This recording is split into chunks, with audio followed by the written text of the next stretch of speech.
আসসালামু আলাইকুম রহমতুল্লাহি ওবারাকাতু। আমি অপু শেখ, আপনাদের মিউজবান কলকাতা শহরের নিউ টাউন থেকে আপনাদেরকে জানাই খুশামদিদ। আর আজকের এই ভিডিওতে আমি আপনাদেরকে জিয়ারত করাতে চলেছি কলকাতা শহরের মাঝেরহাট পীরডাঙ্গা দরবার শরীফ। এই দরবার শরীফটি রয়েছে কলকাতার নিউ টাউন বিশ্ববাংলা গেট থেকে প্রায় 6.5 কিলোমিটার দূরত্বতে এবং কলকাতা ইকো পার্ক 2 নম্বর গেট থেকে প্রায় 5 কিলোমিটার দূরত্বতে রয়েছে এই দরবার শরীফটি। আর এই দরবার শরীফে যে বুজুর্গ বা যে আল্লাহর ওলি আরাম করছেন তিনি সিলসিলায় চিস্তি এবং সিলসিলায় মুজাদ্দিদি তরিকার একজন বুজুর্গ, যার হিস্ট্রি ও ইতিহাস সম্পর্কে আজকের এই ভিডিওতে আমি আলোচনা করব। এবং এই পীরডাঙ্গা দরবার শরীফে আপনারা আসবেন কিভাবে, কত টাকা খরচ, কবে কবে উরুস হয়ে থাকে, সবটুকু তুলে ধরবো এই ভিডিওতে। তাই ভিডিওটি স্কিপ না করে সম্পূর্ণ ভিডিওটি দেখবেন। আশা করি ভিডিওটি ভালো লাগবে। তাহলে চলুন বন্ধুরা, ভিডিওটি শুরু করা যাক।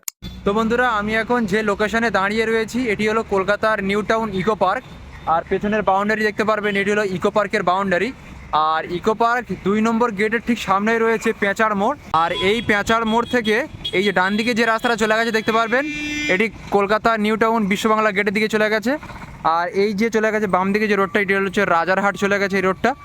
আর এই পেঁচার মোড় সিগন্যাল থেকে আমরা যদি জেব্রা ক্রসিং ধরে রাস্তার ওই ফুটে চলে যাই তো আমরা পীরডাঙ্গা দরবার শরীফ পর্যন্ত পৌঁছাতে পারবো। মাঝেরহাট পীরডাঙ্গা দরবার শরীফ। তো চলুন আমি এখন রাস্তার উপরে যাই। তো বন্ধুরা, আমরা রাস্তা পেরিয়ে চলে এলাম আর এটাই হলো পেঁচাড় মোড়। আর পেঁচাড় মোড় টপকে আসার পরে এখানে দেখবেন অনেক টোটো দাঁড়িয়ে রয়েছে। এই টোটোগুলো পীরডাঙ্গা দরবার শরীফ পর্যন্ত যায়। তো চলুন এই টোটোগুলোর সাথে আমি কথা বলবো, দেখা যাক এই টোটো আমাদের কি নিয়ে যায় কি। তো বন্ধুরা, আমরা টোটো পেয়ে গেছি। এই টোটো করে এখন যাব মাঝেরহাট পীরডাঙ্গা দরবার শরীফ পর্যন্ত। তো টোটোওয়ালা আমাদের মাথা পিছু করে নিয়েছে 20 টাকা করে। তো ভাড়া 20 টাকা কেটে আমরা এখন যাচ্ছি মাঝেরহাট পর্যন্ত। তো চলুন মাজারের সামনে গিয়ে আপনাদের সাথে কথা হচ্ছে। বন্ধুরা, টোটো করে রাস্তায় নামার পরে সামনেই যে আপনারা নুরানি বারঘাটে দেখতে পাচ্ছেন, এটাই হলো পীরডাঙ্গা মাজার শরীফ।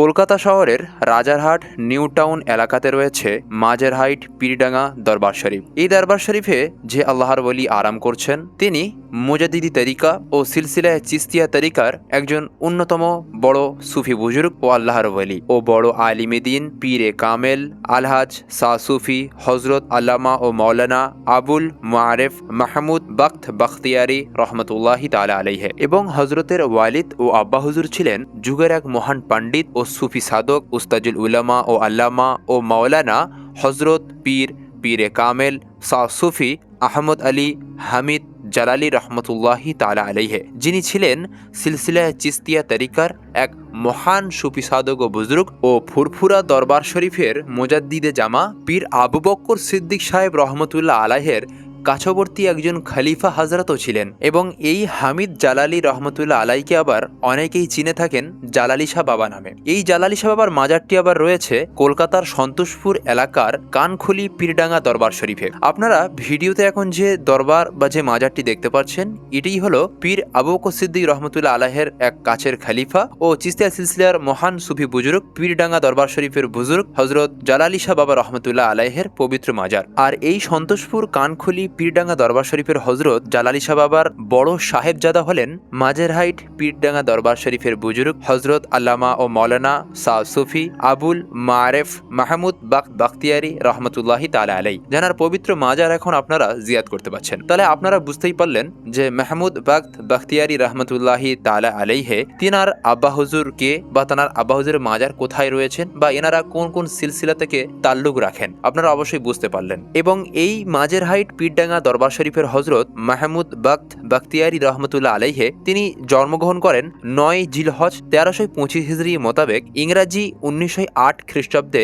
আনুমানিক শুভে সাদিকের সময়, এবং তিনি দুনিয়া থেকে পর্দা করেন অর্থাৎ ইন্তেকাল করেন আরবি 12 শাওয়াল 1431 হিজরি মোতাবেক ইংরাজি 22 সেপ্টেম্বর 2010 সাল বুধবার, সময় সকাল 9:45 আর এই নিউ টাউন মাঝেরহাট পীরডাঙ্গা দরবার শরীফে হজরতের বাৎসরিক ইসালে সওয়াব বা উরুস শরীফ হয়ে থাকে প্রত্যেক বছর বাংলা ক্যালেন্ডার অনুযায়ী 5ই আশ্বিন। আর আপনারা এই যে কাঁচা কবরটি দেখতে পাচ্ছেন বাউন্ডারির মধ্যে, এই কাঁচা কবরটি হলো মাঝেরহাট পীরডাঙ্গা দরবার শরীফের হজরত মাহমুদ বখত বখতিয়ারি রহমতুল্লাহ আলাইহের পবিত্র মাজার শরীফ বা কাঁচা কবর। আর বন্ধুরা, আপনারা হয়তো ভাবছেন যে একজন আল্লাহর ওলির মাজার কেন কবর আকৃতিতে করা রয়েছে।